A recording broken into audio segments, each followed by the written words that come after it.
നമ്മൾ ഇസ്ലാമിക ചരിത്രത്തിലെ മഹദികളെപ്പറ്റി പറയുമ്പോൾ പെട്ടെന്ന് ഓർമ്മ വരുന്നത് ആരുടെയൊക്കെ പേരുകളാണ്? ഖദീജ, ആയിഷ, ഫാത്തിമ, അല്ലേ? പക്ഷേ ഇവരുടെയൊക്കെ പ്രഭാവത്തിൽ ഒരുപക്ഷേ നമ്മൾ അത്രയൊന്നും കേട്ടിട്ടില്ലാത്ത, പക്ഷേ അത്രയേറെ ധീരയായ ഒരു വനിതയുണ്ട്. ആരുടെ കഥയാണ് നമ്മളിന്ന് പറയാൻ പോകുന്നതെന്ന് നോക്കാം. അപ്പോൾ പ്രവാചകന്റെ പത്നി ഖദീജക്ക് റളിയല്ലാഹു അൻഹ ശേഷം, അതായത് അള്ളാഹു അവരിൽ തൃപ്തിപ്പെടട്ടെ, അവർക്ക് ശേഷം ഇസ്ലാമിന്റെ ആ സന്ദേശം ആദ്യമായി ഹൃദയത്തിൽ സ്വീകരിച്ച രണ്ടാമത്തെ വനിത ആരായിരുന്നു അത്? ഒന്നാലോചിച്ച് നോക്കൂ. അജ്ഞാനിതയുടെ ആ ഇരുണ്ട കാലഘട്ടത്തിൽ നിന്ന് സത്യത്തിന്റെ വെളിച്ചത്തിലേക്ക് ആദ്യമായി നടന്നു കയറിയവരിൽ ഒരാൾ. ആ ധീരവനിത ആരായിരുന്നു എന്നറിയാമോ? വാ, നമുക്ക് ആ കഥയിലേക്ക് ഒന്ന് ആഴത്തിലിറങ്ങിച്ചെല്ലാം. അപ്പോ ഭാഗം 1, ഒരു കുലീനമായ തുടക്കം. നമ്മുടെ ഈ കഥ തുടങ്ങുന്നത് ഇസ്ലാം വരുന്നതിനും മുൻപുള്ള മക്കയിൽ നിന്നാണ്.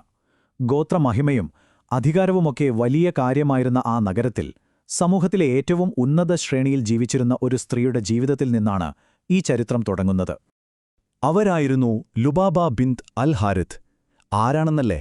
സാക്ഷാൽ പ്രവാചകന്റെ പിതൃവ്യനായ, അതായത് അമ്മാവനായ അൽ അബ്ബാസിന്റെ ഭാര്യ. മക്കയിലെ പ്രമാണികൾക്കിടയിൽ വലിയ ബഹുമാനമുള്ള ഒരു സ്ത്രീ. പ്രവാചകന്റെ കുടുംബവുമായി രക്തബന്ധം കൊണ്ടും സ്നേഹബന്ധം കൊണ്ടും അത്രയേറെ ചേർന്നു നിന്ന ഒരു വ്യക്തിത്വം. പ്രവാചകത്വം വെളിപ്പെടുന്നതിനു മുൻപേ തന്നെ അവരുടെ ജീവിതം ആ കുടുംബവുമായി അത്രയേറെ ചേർന്നു നിന്നിരുന്നു. അടുത്ത ഭാഗം, വിശ്വസിച്ച രണ്ടാമത്തെയാൾ. ഇതൊരു നിർണായകമായ തീരുമാനത്തിന്റെ കഥയാണ്. ലുബാബയെ ചരിത്രത്തിൽ അടയാളപ്പെടുത്തുന്നത് അവരുടെ ആ കുലീന പശ്ചാത്തലം മാത്രമല്ല, മറിച്ച് ഒരു സമൂഹം മുഴുവൻ എതിർക്കുമായിരുന്ന, സ്വന്തം ജീവൻ പോലും അപകടത്തിലാക്കുമായിരുന്ന ഒരു തീരുമാനം അവരെടുത്തു. ആ ഒരൊറ്റ തീരുമാനമാണ് അവരെ ചരിത്രത്തിൽ അനശ്വരയാക്കിയത്. ഒന്ന് സങ്കൽപ്പിച്ചു നോക്കൂ. നൂറ്റാണ്ടുകളായിട്ട് കല്ലിൽ കൊത്തിയ വിഗ്രഹങ്ങളെ ആരാധിക്കുന്ന, പഴയ ഗോത്രീയ നിയമങ്ങൾ മാത്രം അനുസരിക്കുന്ന ഒരു നഗരം മക്ക. അവിടെ ലോകത്തെ മുഴുവൻ മാറ്റിമറിക്കാൻ പോകുന്ന ഒരു പുതിയ സന്ദേശം വരുന്നു. പലരും അതിനെ പുച്ഛിച്ചു, മറ്റു ചിലർ ഭയന്നു. എന്നാൽ ആ സന്ദേശം കേട്ടപ്പോൾ ഖദീജയ്ക്ക് തൊട്ടുപിന്നാലെ ലുബാബ തന്റെ ഹൃദയം അതിനായി തുറന്നുകൊടുത്തു. എന്തൊരു ധൈര്യമായിരിക്കും അത്! ശരിക്കും ഈ ഖുർആൻ വാക്യം ലുബാബയുടെ അവസ്ഥയെ എത്ര മനോഹരമായിട്ടാണ് വരച്ചു കാട്ടുന്നത്, അല്ലേ? അള്ളാഹുവാണ് വിശ്വസിച്ചവരുടെ രക്ഷാധികാരി. അവൻ അവരെ ഇരുട്ടുകളിൽ നിന്ന് വെളിച്ചത്തിലേക്ക് കൊണ്ടുവരുന്നു. ആജ്ഞതയുടെ ഇരുട്ടിൽ നിന്ന് വിശ്വാസത്തിന്റെ പ്രകാശത്തിലേക്ക് അവരെ കൈപിടിച്ച് നടത്തിയത് അള്ളാഹുവിന്റെ ഈ വാഗ്ദാനമായിരുന്നു.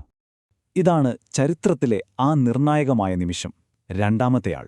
നോക്കൂ, ഒന്നാമത്തെ ആളാകാൻ എളുപ്പമാണെന്ന് പറയാം, എന്നാൽ രണ്ടാമത്തെ ആളാകാനോ? ചുറ്റുമുള്ളവരുടെ കളിയാക്കലുകളും ഭീഷണികളുമൊക്കെ മുന്നിൽ കാണുമ്പോൾ അതെല്ലാം അവഗണിച്ച് ഒരു സ്ത്രീക്ക് അങ്ങനൊരു തീരുമാനമെടുക്കാൻ എത്രമാത്രം ധൈര്യവും അടിയുറച്ച വിശ്വാസവും വേണ്ടി വന്നിരിക്കുമല്ലേ?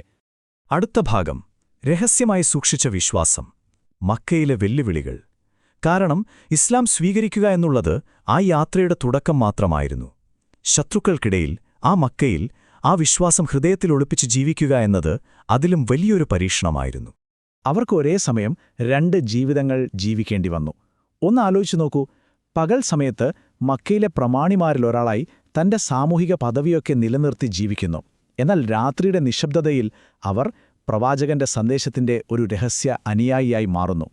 കൂട്ടിന് ഭർത്താവായ അൽ അബ്ബാസും. അദ്ദേഹവും ഈ വിശ്വാസം രഹസ്യമായി കാത്തുസൂക്ഷിച്ചു. അത് ശരിക്കും പറഞ്ഞാൽ വലിയ അപകടം പിടിച്ചൊരു ജീവിതമായിരുന്നു.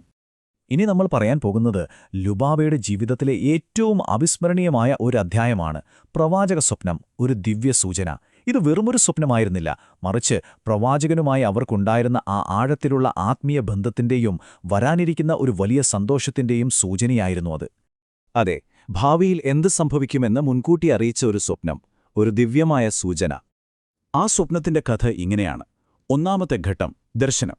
ഒരു രാത്രി ലുബാബ ഒരു വിചിത്രമായ സ്വപ്നം കാണുകയാണ്. പ്രവാചകന്റെ ശരീരത്തിൽ നിന്നുള്ള ഒരു കഷണം തന്റെ വീട്ടിലിരിക്കുന്നു. ഇത് കണ്ടാൽ ആരാണ് ഭയപ്പെടാത്തത്, അല്ലേ? അപ്പോൾ രണ്ടാമത്തെ ഘട്ടം, ആശങ്ക. പരിഭ്രാന്തയായി ഉണർന്നവർ നേരെ പ്രവാചകന്റെ അടുത്തേക്ക് ഓടിച്ചെന്നു, എന്താണ് താൻ കണ്ട ഈ സ്വപ്നത്തിന്റെ അർത്ഥമെന്നറിയാൻ. ഇനി മൂന്നാമത്തെ ഘട്ടം, സന്തോഷവാർത്ത. അവരുടെ ആശങ്ക കേട്ട പ്രവാചകൻ പുഞ്ചിരിച്ചു. എന്നിട്ട് പറഞ്ഞു, നിങ്ങൾ കണ്ടത് നല്ലൊരു സ്വപ്നമാണ്, പേടിക്കേണ്ട. എന്റെ മകൾ ഫാത്തിമയ്ക്ക് ഒരു ആൺകുഞ്ഞ് ജനിക്കും. ഇൻഷാ അല്ലാഹ്, നിങ്ങൾ ആ കുഞ്ഞിനെ മുലയോട്ടും. അധികം വൈകാതെ തന്നെ ആ പ്രവചനം സത്യമായി. പ്രവാചകന്റെ മകൾ ഫാത്തിമ ഇമാം ഹുസൈന് ജന്മം നൽകി. ലുബാബക്ക് ആ കുഞ്ഞിന് മുലയൂട്ടാനുള്ള ആ അപൂർവ ഭാഗ്യം ലഭിച്ചു. അങ്ങനെ അവർ കണ്ട ആ പ്രവാചക സ്വപ്നം അക്ഷരം പ്രതി പൂർത്തിയായി. അടുത്തത്, മായാത്ത പൈതൃകം.